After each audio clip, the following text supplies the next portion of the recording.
Surah 28, Al-Qasas, the narration. In the name of Allah, the most merciful, the most compassionate. Ta-Sin Mim. These are the verses of the clear book. We recount to you with truth some parts of the story of Moses and Pharaoh for the benefit of those who believe. Indeed, Pharaoh transgressed in the land and divided its people into sections. One group of them he humiliated and slew their sons and spared their daughters.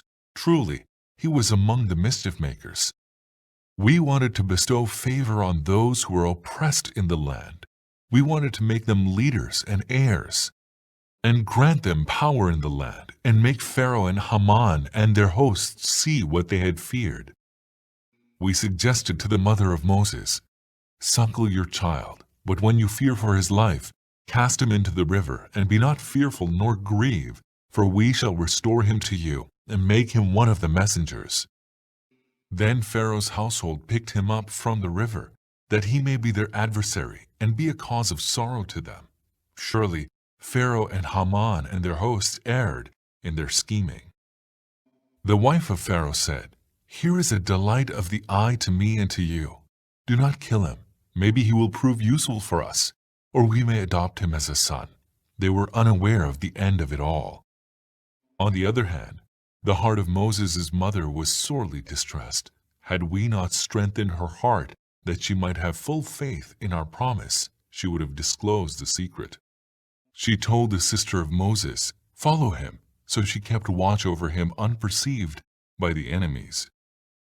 And we had already forbidden the breasts of the nurses for the child.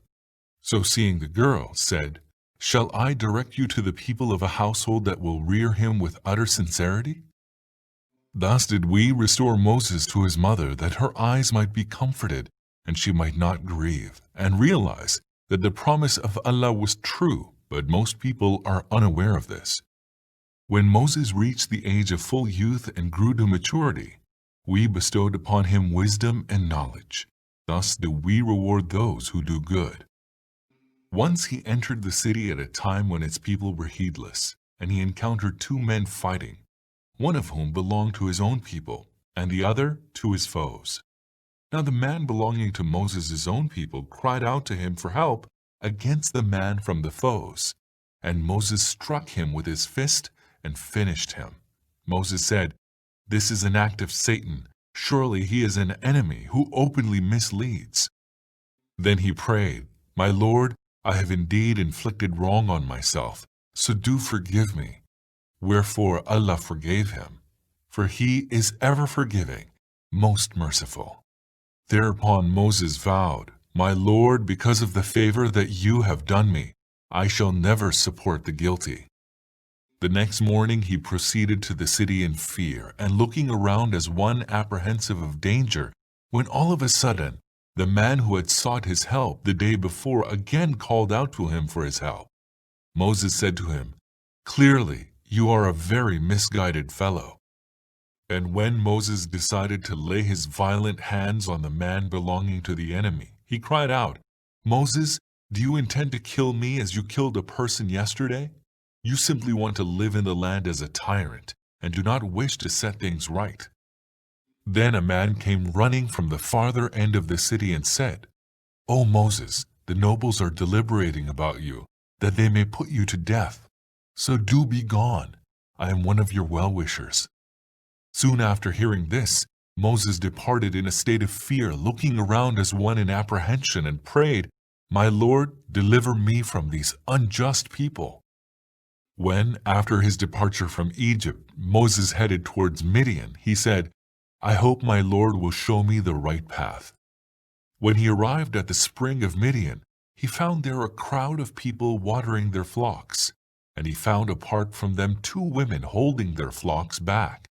He asked the women, "What is it that troubles you?" They said, "We cannot water our flocks until the shepherds take their flocks away, and our father is a very old man." On hearing this, Moses watered their flocks for them, and then returned in a shaded place, and said, "My Lord, I am truly in great need of any good that you might send down to me." Soon thereafter one of the two women came to him, walking bashfully, and said, "My father invites you, that he may reward you for your having watered our flocks for us."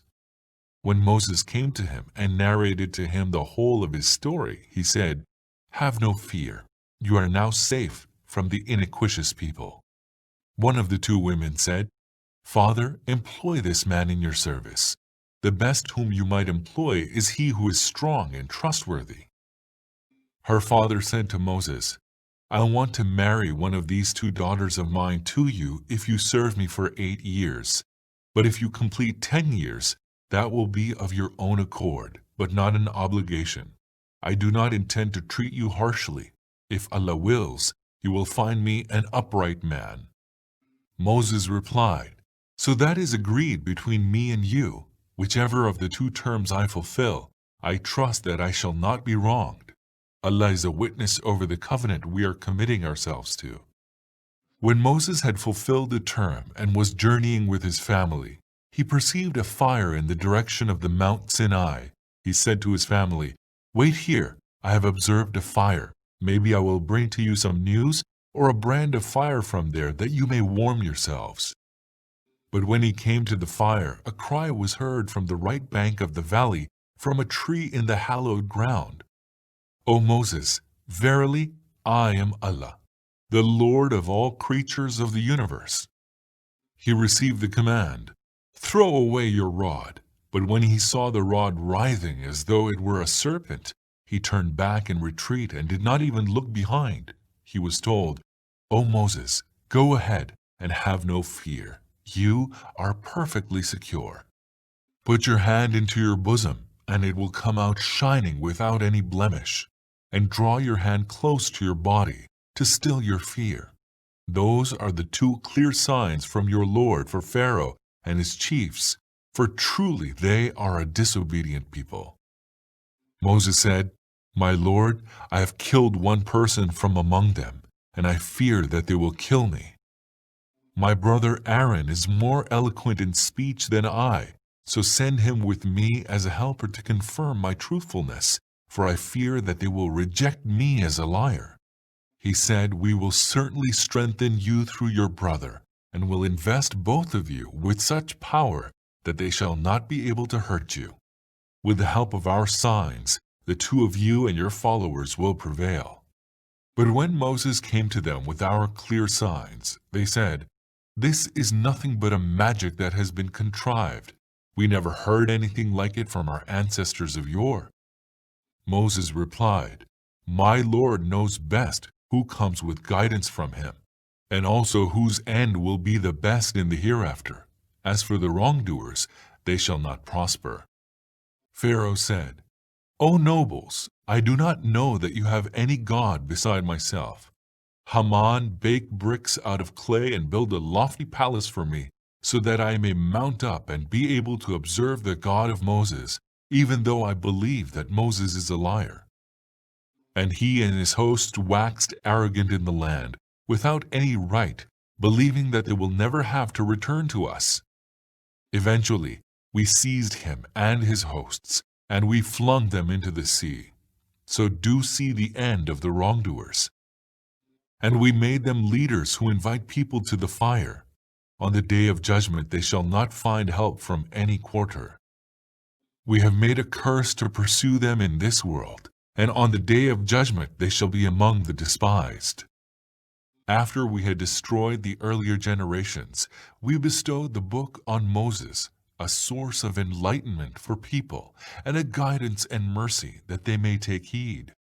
O Muhammad, you were then not on the western side when we bestowed this commandment of law, and you were not among its witnesses. Thereafter we raised up many a generation, and a long time passed.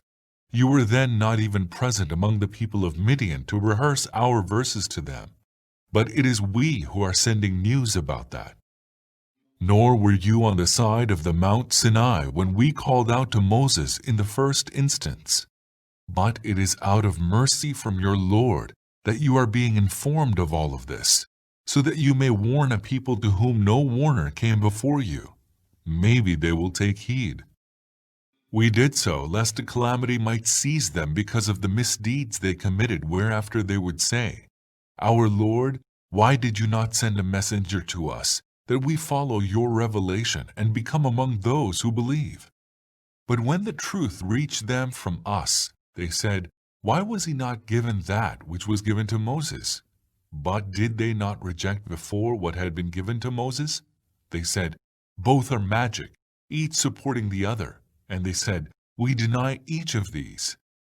Tell them, O Prophet, then do bring a book from Allah, which is a better guide than either of them, and I will follow it.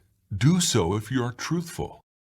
But if they do not hearken to this, know well that they only follow their lusts, and who is in greater error than he who follows his lusts without any guidance from Allah. Allah does not guide those given to wrongdoing. We have constantly conveyed them the word of admonition, that they may take heed. Those on whom we bestowed the book before do believe in this, to wit, the Quran. When it is recited to them, they say, We believe in it, for it is the truth from our Lord. Indeed, we were already Muslims. These will be granted their reward twice over because they remain steadfast. They repel evil with good and spend in alms out of the sustenance we provided them. And when they hear any vain talk, they turn away from it, saying, We have our deeds, and you have your deeds. Peace be to you. We do not desire to act like the ignorant. O Prophet, you cannot grant guidance to whom you please. It is Allah who guides those whom He will. He knows best who are amenable to guidance. They say, If we were to follow this guidance with you, we should be snatched away from our land. Have we not established for them a secure sanctuary to which fruits of all kinds are brought as a provision from us? But most of them do not know. And how many a town did we destroy whose inhabitants exulted on account of their affluence? These are their dwellings, in which very few dwelt after them. Eventually, it is we who inherited them. Your Lord would not destroy a town until He had sent to its center a messenger who would recite to them our verses. Nor would we destroy any town unless its inhabitants were iniquitous. Whatever you have been given is a provision for the life of this world and its glitter, but that which is with Allah is better and more enduring. Do you not use your intellect? Now he to whom we have promised a good, which he is going to obtain, can he be like him whom we have given the good things of this life, but who will be brought up for punishment on the day of judgment? Let them not forget that the day when Allah will call unto them and say, Where are those whom you imagine to be my associates? Those against whom the word will be realized will say, Our Lord, these are the ones whom we led astray just as we ourselves strayed. We absolve ourselves before you of all blame. It was not us that they worshipped. They will then be told, Call upon those for help whom you declared to be our associates. They will then call upon them, but they will not answer them. They will have observed the chastisement in front of them. With that they were guided. Let them not disregard that the day when Allah will call out to them saying, What was the answer you gave to the messengers? Then they will not be able to think of any reply, nor will they be able to ask one another. But those who repented and believed and acted righteously, they will perhaps be among those who will prosper there. Your Lord creates what He will and chooses for His tasks whomsoever He will. It is not for them to make the choice. Glory be to Allah. He is exalted far above in their associating others in His divinity. Your Lord knows all that their hearts conceal and all that they reveal. He is Allah. There is no God but He. His is the praise in this world and in the hereafter. His is the command, and to Him will all of you be returned. O Prophet, tell them, did you consider, if Allah were to make the night perpetual over you till the day of judgment, is there a God other than Allah who can bring forth light for you? Do you not hear? Say, Did you consider if Allah were to make the day become perpetual over you till the day of judgment? Is there a God other than Allah who can bring in night for you, that you may repose in it? Will you not see? It is out of His mercy that He has made for you night and day, that you may repose during the night, and seek His bounty during the day, that you might be grateful. Let them bear in mind that on that day when He will call out to them, saying, "Where are my associates, those whom you imagine to be so?" And from each people we shall draw a witness, and shall say to them, "Do produce your evidence now." Then they shall know that the truth is with Allah alone, and the lies which they had invented will forsake them. To be sure, Qarun, Korah, was one of Moses' people. Then he transgressed against them. We had bestowed on him such treasure that their very keys would have been raised with difficulty by a whole group of strong people. Once when his people said to him, "Do not exult, for Allah does not love those who exult in their riches. Seek by means of the wealth that Allah has granted you the abode of the hereafter, but forget not your share in this world, and do good, as Allah has been good to you, and do not strive to create mischief in the land, for Allah loves not those who create mischief." He replied, "All this has been given to me on account of a certain knowledge that I have." Did he not know that Allah had destroyed before him those who were stronger in might than he, and were more numerous in multitude? The wicked are not asked about their acts of sin. Once Korah went forth among his people in full glitter. Those seeking the life of this world said, "Would that we had the like of what Korah has. He truly has a great fortune." But those endowed with true knowledge said, "Woe to you! The reward of Allah is best for those who believe and act righteously, but none except those who are patient shall attain to this." At last we caused the earth to swallow him and his house. Thereafter there was no group of people that could come to his aid against Allah, nor was he able to come to his own aid. And those who had envied his position the day before began to say on the morrow, "Alas, we had forgotten that it is Allah who increases the provision of those of His servants whom He will, and grants in sparing measure to those whom He will. But for Allah's favor upon us, He could have made us to be swallowed too. Alas, we had forgotten that the unbelievers do not prosper. As for the abode of the hereafter, we shall assign it exclusively for those who do not seek glory on earth, nor want to cause mischief. The God-fearing shall have the best end. He who shall bring a good deed shall be rewarded with what is better, but those who bring evil deeds shall not be requited more than their deeds. O Prophet, surely He who has ordained the Quran on you will bring you to the best end. Say to them, "My Lord knows best who has brought true guidance and who is in clear error." O Prophet, you never looked forward for the book to be revealed to you. It is out of sheer mercy of your Lord that it was revealed to you, so do not lend any support to the unbelievers. And let it never happen that the unbelievers might turn you away from the revelations of Allah after they have been revealed to you. Call people to your Lord, and never become one of the unbelievers.